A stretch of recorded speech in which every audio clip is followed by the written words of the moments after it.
हद चले सो मानवा,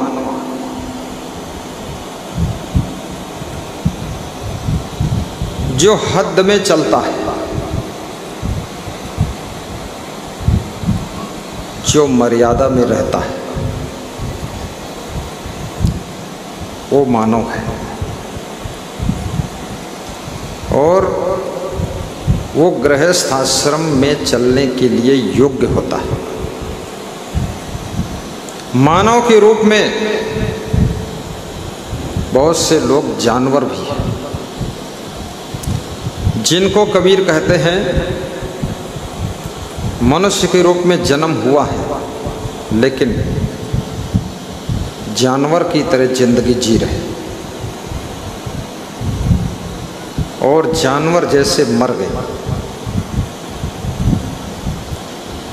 उनका रहन सहन, उठना बैठना, खाना पीना, चलना फिरना, लेना देना कोई मनुष्य जैसा है ही नहीं। मानव के रूप में दानव है और जब मानव दानव बनता है तो मानव समाज के लिए खतरा खड़ा हो जाता है। जब मानव महामानव बनता है, संपूर्ण मानव समाज को शांति मिलती है। जब मानव देव मानव की साधना करता है, मानव के रूप में जिसके अंदर दैवी संपदा के गुणों का विकास होता है, उसके द्वारा पूरे जगत के अंदर जागृति आती है और भटके हुए लोग भी अच्छे रास्ते पर चलने का प्रयास करते हैं उसके दर्शन और मार्गदर्शन से। लेकिन यदि कोई मानव दानव हुआ है तो उसका कारण क्या है? चावल दूध में डाल दो और उसी में शक्कर डाल दो और उसी में ड्राई फ्रूट डाल दो और पका दो तो उसे खीर कहते हैं। क्या कहते हैं? खीर।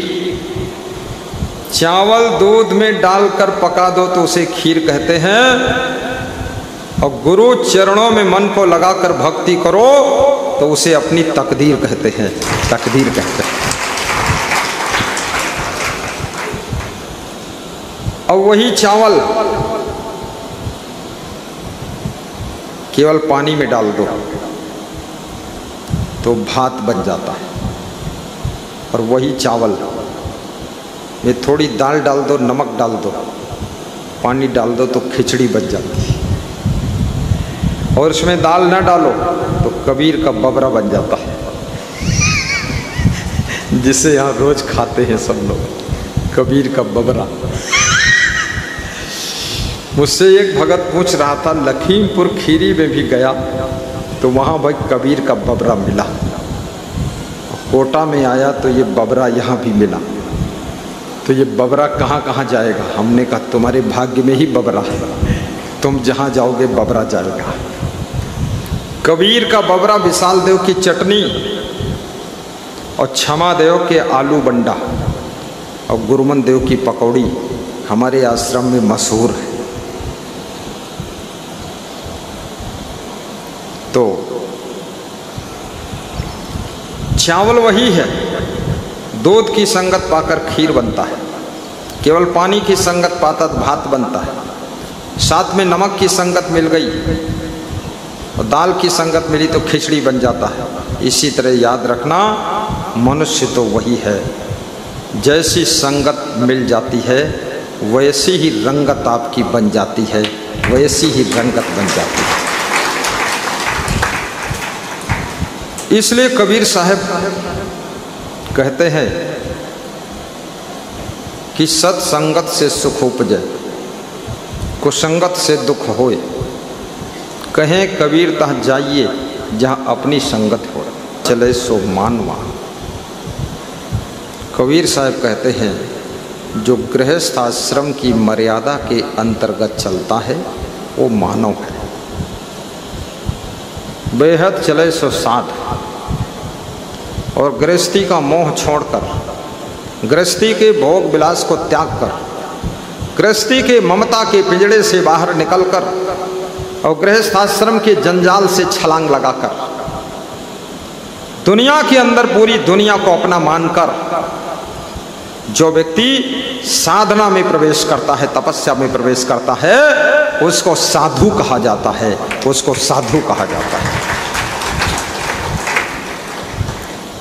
साधु जीवन में बहुत सुख है, निश्चिंतता भी है, प्रसन्नता भी है, लेकिन साधु जीवन में खतरा भी है।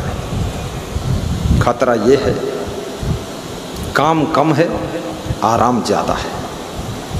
काम कम है, खाने को आइटम ज़्यादा है। अब साधु को स्वयं कंट्रोल करना है। कितना साधु साधु बनने आया और यहाँ सेवादु हो गया।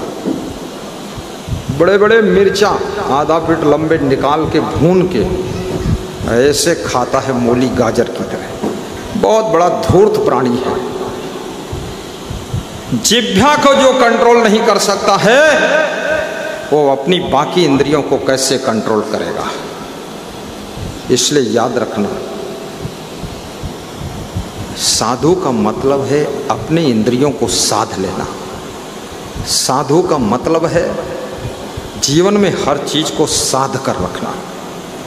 बहुत बड़ी साधना है ये, छोटी बात नहीं। और ये करने से बहुत सुख मिलेगा, बहुत शांति मिलेगी, बहुत आनंद मिलेगा। आपके पास में 3 चीजें हैं। एक तो आपकी आत्मा है, दूसरे मन है, तीसरे शरीर है।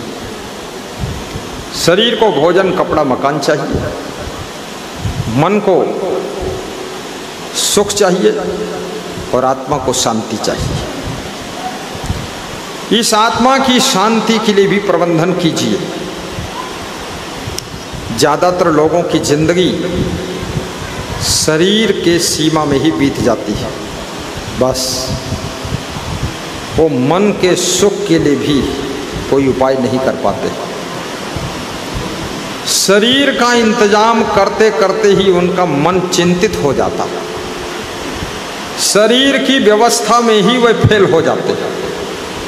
कितने लोग जिंदगी भर में घर भी नहीं बना पाते, ना जाने क्या काम करते। 2 हाथ उनके हैं, 2 हाथ सबके हैं, एक खोपड़ी उनके है, एक खोपड़ी दूसरों के है, 2 पैर उनके हैं, 2 पैर सबके हैं। ना जाने क्या ताना नाना बनाते रहते हैं।